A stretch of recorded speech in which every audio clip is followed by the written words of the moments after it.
Hello everyone, this is Venkata Muralikrishna. ఈరోజు మనం discuss చేయబోయే టాపిక్ వచ్చి ఎక్లిప్స్ ఇన్స్టలేషన్.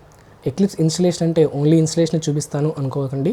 ఇవాళ మనం చాలా ఇంపార్టెంట్ కాన్సెప్ట్స్ మనం డిస్కస్ చేయబోతున్నాం. ఫస్ట్ వన్ ఏంటి అంటే disadvantages of notepad. Notepad use చేయడం వల్ల ప్రాబ్లమ్స్ ఏంటి. సెకండ్ వన్, ఇన్స్టలేషన్ ఆఫ్ ఎక్లిప్స్ని ఎలా ఇన్స్టాల్ చేయాలి. థర్డ్ వన్, ఒక ఫస్ట్ ప్రోగ్రామ్ ఎలా రాయాలి, ఎలా ఎగ్జిక్యూట్ చేయాలి. Fourth one, JRE system library గురించి అర్థం చేసుకోవాలి. ఇది చాలా ఇంపార్టెంట్, మనం చాలా ఎక్కువగా స్ట్రెస్ చేస్తాం.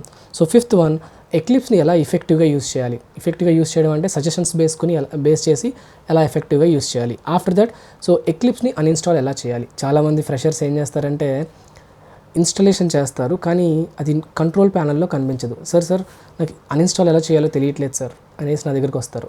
అందుకనే ఈ అన్ఇన్స్టలేషన్ అనే ఒక పాయింట్ని ఎక్స్ట్రా యాడ్ చేశాను. ఇప్పుడు మనం లెట్ స్టార్ట్ అవర్ సెషన్. ఈ ఇన్స్టలేషన్లో first point, disadvantages of notepad. Notepad use చేయడం వల్ల మల్టిపుల్ డిసడ్వాంటేజెస్ ఉన్నాయి. ఫస్ట్ ఏంటంటే ఎవ్రీథింగ్ మనమే మాన్యువల్గా రాయాలి, A to Z కోడ్. అదే first disadvantage. And second point ఏంటి అంటే నోట్ ప్యాడ్ రియల్ టైమ్ ప్రాజెక్ట్స్కి ఎవరు యూస్ చేయరు. ఎందుకంటే నోట్ ప్యాడ్ యూస్ చేయడం వల్ల కాంప్లెక్సిటీ పెరిగిపోతుంది, డిఫికల్టీ చాలా ఎక్కువ అవుతుందన్నమాట ఎవరికి, డెవలపర్కి. అందుకనే నోట్ ప్యాడ్ యూస్ చేయడం. ఇదే కాక మల్టిపుల్ రీజన్స్ ఉన్నాయి. ఆ మల్టిపుల్ రీజన్స్ ఏంటి అనేది మనం చూద్దాం, right. First disadvantage of note pad and command prompt execution ఏంటి అంటే we must right everything manually, మీకు ఆల్రెడీ చెప్పాను. సెకండ్ వన్, ఒక సింటాక్టికల్ ఎర్రర్ వచ్చిందనుకోండి, నాకు అంటే నేనే రాశాను syntactical error. Let me open my note pad. ఇక్కడ కావాలని నేను సింటాక్టికల్ ఎర్రర్ ఒకటి రాస్తున్నాను. ఏంటది, system.out.println hello all అని రాస్తున్నాను. కావాలని సెమీకోలన్ పెట్టట్లేదు. మీకు ఆల్రెడీ తెలుసు Java statements must end with semicolon అని, కానీ ఇక్కడ సెమీకోలన్ పెట్టట్లేదు. ఇక్కడ నాకు ఇది ఎలాంటి ఎర్రర్ చూపించట్లేదు. సార్ ఇక్కడ ఎలా చూపిస్తుంది సార్ అని మీరు అనుకోవచ్చు. ఎక్లిప్స్ యూస్ చేస్తే నేను కనుక ఎక్కడ నా సింటాక్టికల్ ఎర్రర్ రాశానంటే అక్కడికక్కడే నాకు రెడ్ టిక్ అని చూపిస్తుంది అనమాట. కానీ ఇది నాకు అలా చూపించట్లేదు. ఇదే దీని disadvantage, one of the disadvantage. అందుకని ఇప్పుడు నేనేం చేస్తానంటే I will open my command prompt. ఈ కమాండ్ ప్రాంప్ట్లో I will just say Java C space first.java. What is my file name, first.java. కంపైలేషన్లో Java C space file name ఇస్తాం కదా. ఎప్పుడైతే ఎంటర్ ప్రెస్ చేస్తానో నాకు x=10 దగ్గర ఇది నాకు ప్రీవియస్ వస్తుంది. ఒక్కసారి సేవ్ చేసి ఒకసారి చేద్దాం, రైట్. ఇప్పుడు మీరు చూస్తే ఎక్స్పెక్టెడ్ సెమీకోలన్ చూసారా, నేను సేవ్ చేయకపోయినా అది ప్రీవియస్ కోడ్ని తీసుకుంటుంది.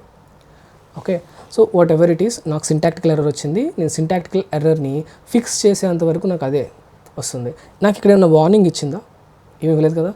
అందుకని సెమీకోలన్ పెట్టాను అనుకోండి. ఇప్పుడు మళ్ళీ సేవ్ చేసి మళ్ళీ ఏం చేయాలి నేను, రీకంపైల్ చేయాలి. అంటే ఇప్పుడు నేను తీసుకున్న నా సోర్స్ ఫైల్, అంటే the file that I have return is called as source file. ఆ సోర్స్ ఫైల్లో కంపైలేషన్ ఎర్రర్ వస్తే మీరు మళ్ళీ దాన్ని ఫిక్స్ చేశారనుకోండి. ఫిక్స్ చేసిన తర్వాత మళ్ళీ మీరు ఏం చేయాలి, దాన్ని రీకంపైలేషన్ చేయాలి. రీకంపైల్ చేయకపోతే మీకు ప్రీవియస్ అవుట్పుట్ వస్తుంది. ఇందాక మీరు చూసారు కదా ఇందాక, రైట్. అందుకనే ఇప్పుడు నేనేం చేస్తాను ఇక్కడ, Java C space first.java Java space main, class name is main అని ప్రెస్ చేస్తే హలో ఆల్, అవునా కదా. Second point is justified. ఏం జస్టిఫై చేస్తున్నాను, సింటాక్టికల్ ఎర్రర్స్ వస్తే నాకు కంపైల్ చేస్తే కానీ తెలియదు. మళ్ళీ దాన్ని ఎప్పుడు సెట్ చేస్తాను, సోర్స్ కోడ్ని మాడిఫై చేసిన తర్వాత మళ్ళీ రీకంపైల్ చేసుకోవాలి ఎప్పటికప్పుడు. ఇది చాలా లాంగ్ ప్రాసెస్. ఒక ఫైవ్ క్లాసెస్ రాశాను. ఆ 5 క్లాస్లో ఎక్కడో ఒక ఎర్రర్ వచ్చింది. దాన్ని నేను ఫిక్స్ చేసి మళ్ళీ రన్ చేస్తే మళ్ళీ ఇంకో చోట ఎర్రర్ వస్తుంది. ఇదే అనమాట ప్రాబ్లం అనమాట. సింటాక్టికల్లీ థింగ్స్ అని చెప్పాను కదా, ఇదే అనమాట. To execute our updated source code we must compile and run the code every time, ప్రతిసారి రాయాలి. Fourth one, no debugging tools and we can install other tools also. అంటే ఏంటంటే డీబగ్ చేయాలంటే నాకు టూల్స్ ఏం లేవు.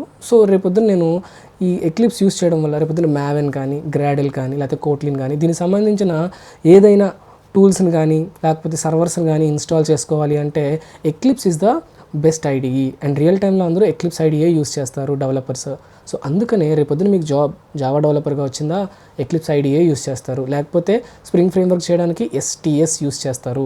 STS అండ్ ఎక్లిప్స్ రెండు ఒకేలా ఉంటాయి. మీరు ఎక్లిప్స్ నేర్చుకుంటే ఈజీగా ఏది ఉంటుంది, నెక్స్ట్ STS ఉంటుంది. దీని కారణంగానే నేను నోట్ ప్యాడ్ ఎగ్జిక్యూషన్ నుంచి ఎక్కడికి వెళ్తున్నా, నేను I'm going to what, eclipse execution. Eclipse సింపుల్గా చెప్పాలి అంటే ఎక్లిప్స్ IDE అంటారు. IDE అంటే ఇంటిగ్రేటెడ్ డెవలప్మెంట్ ఎన్వైర్న్మెంట్. ఈ ఇంటిగ్రేటెడ్ డెవలప్మెంట్ ఎన్వైర్న్మెంట్ ఉండడం వల్ల నాకు ఒక నేను ఒక ప్రాజెక్ట్ క్రియేట్ చేస్తే నాకు ఒక మంచి స్ట్రక్చర్ ఉంటుంది, దానికి ఈజీగా నేను ఎర్రర్ వస్తే ఫైండ్ అవుట్ చేయగలను. అండ్ ఆల్సో అది రియల్ టైంలో అందరు డెవలపర్స్ యూస్ చేస్తారు. ఈ 2 రీజన్స్ వల్ల నేను ఎక్లిప్స్లోకి వెళ్తాను. ఇదే కాదు, చాలా రీజన్స్ ఉన్నాయి. ఏంటంటే నాకు ఎర్రర్ వస్తే అక్కడే చూపిస్తుంది, కింద సజెషన్స్ ఇస్తుంది, ఎవ్రీ టైం రాసిన కోడే రాయక్కర్లేదు, అవునా కదా.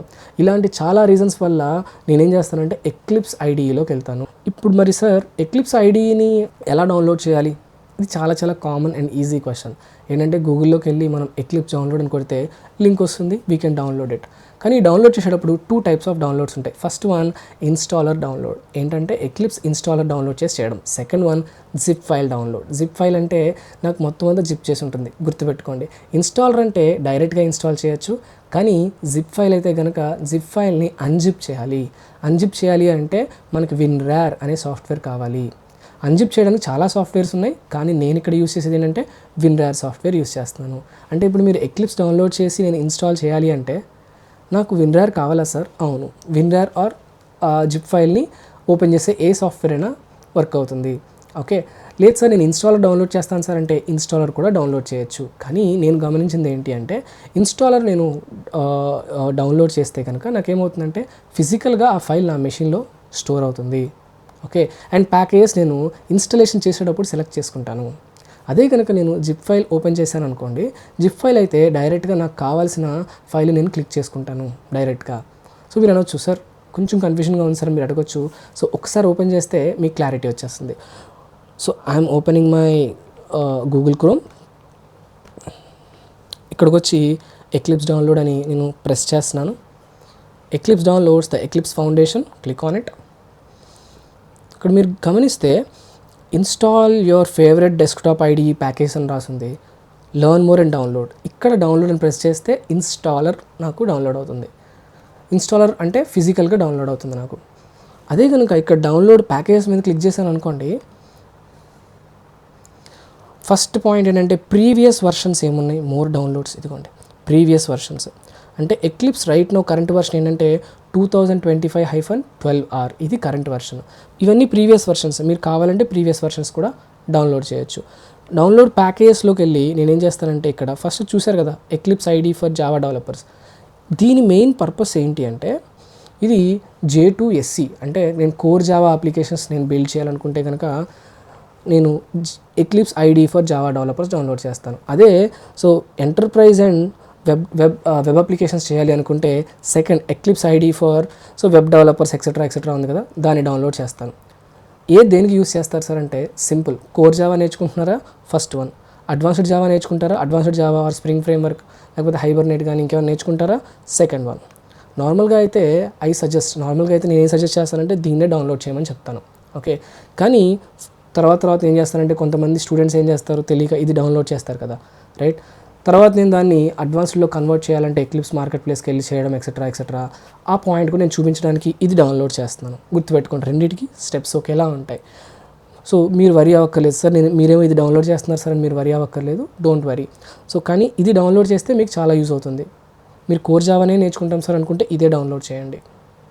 So I'm clicking on this Eclipse IDE for Java developers అనేది క్లిక్ చేస్తున్నాను. So I click is somewhere. Okay, డైరెక్ట్గా క్లిక్ చేస్తాను కదా. ఇక్కడ ఈ ప్యాకేజ్లో వచ్చేవేంటి some other Eclipse Java development tools etcetera వచ్చినాయి. ఈ టూల్స్ వల్లే మనం ఎక్లిప్స్లోకి వస్తాము. One of the thing X8600 64 అన్నాను. ఇప్పుడు రైట్ నౌ నా డౌన్లోడ్ స్టార్ట్ అవుతుంది. డౌన్లోడ్ ఓకే, నా డౌన్లోడ్ స్టార్ట్ అవుతుందా? ఎస్, డౌన్లోడ్ స్టార్ట్ అవుతుంది కదా. ఎంత ఉంది నాకు? 351 MB ఉంది. It was taking some time, let it take some time. So నేను డౌన్లోడ్ చేసిన ఎక్లిప్స్ ఫోల్డర్ అనేది నాకు ఎక్లిప్స్ వచ్చేసి చూసారా, నాకు డౌన్లోడ్ అయిపోయింది. కానీ ఇది నాకు ఎలా ఉందంటే ఒక స్టాక్ ఆఫ్ బుక్స్లా ఉంది, రైట్. స్టాక్ ఆఫ్ బుక్స్ అంటే కలెక్షన్ ఆఫ్ బుక్స్లా ఉంది. ఇలా నాకు రావడానికి కారణం WinRAR నేను డౌన్లోడ్ చేసి ఉంచాను. నా సిస్టంలో ఆల్రెడీ WinRAR అనే సాఫ్ట్వేర్ ఉంది, అందుకని ఇలా కనిపిస్తుంది.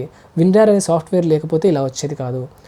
అంటే మీరు చెప్పేది ఏంటి అంటే సింపుల్, నేను ఇది ఇన్స్టాల్ చేయాలంటే నా దాంట్లో ఆల్రెడీ WinRAR ఉంది కాబట్టి వర్క్ అవుతుంది. మీరు WinRAR లేకపోతే మీకు అలా రాదు. నేను ఇప్పుడు ఏం చేస్తానంటే ఫస్ట్ డౌన్లోడ్ WinRAR అంటాను.